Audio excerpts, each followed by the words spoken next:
had always loved going to school. She loved learning, making friends, and being involved in all sorts of extracurricular activities.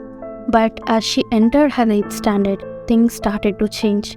It started with little things like the way some boys would stare at her in class or make inappropriate comments. But then it got worse. One day, as Blessy was walking to her class, a boy she didn't know came up behind her and grabbed her butt. She froze, feeling ashamed, and didn't know what to do. Blessy didn't tell anyone about what had happened. She felt like it was her fault, that she must have done something to make that boy think it was okay to touch her like that. She tried to push the memory out of her mind and go about her day, but she couldn't shake the feeling that she had been offended.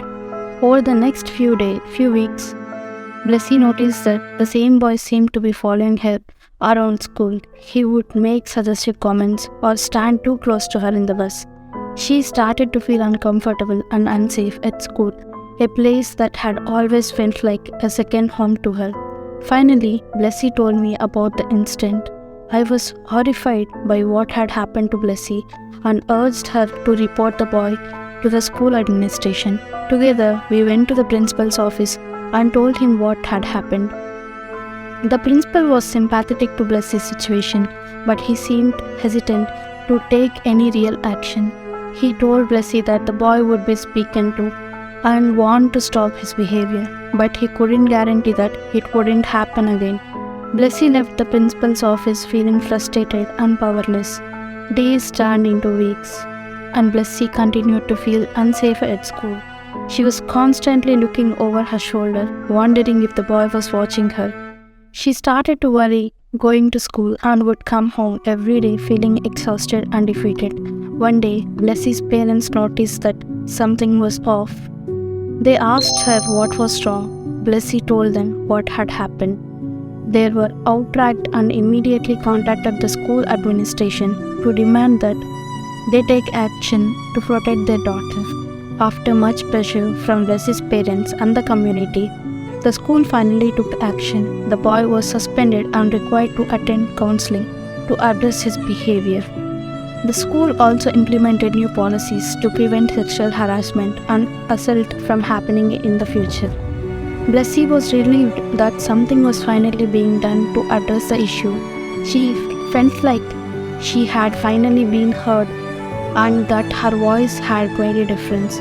She knew that the road of healing wouldn't be easy, but she was determined to move forward and not let the trauma define her.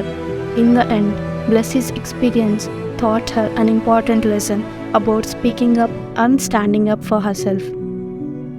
She knew that she was not alone and that there were people who would support her if she had the courage to speak out.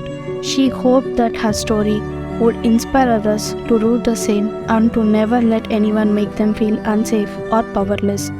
As time went by, Blessy slowly began to heal from the trauma of her experience. Today, I became a podcaster of sexual harassment prevention and spoke about her experience to raise awareness about the issue.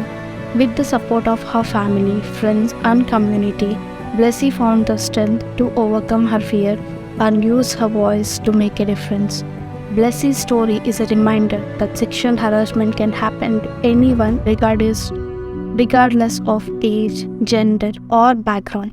It is an inescapable issue that requires collective action to address and prevent.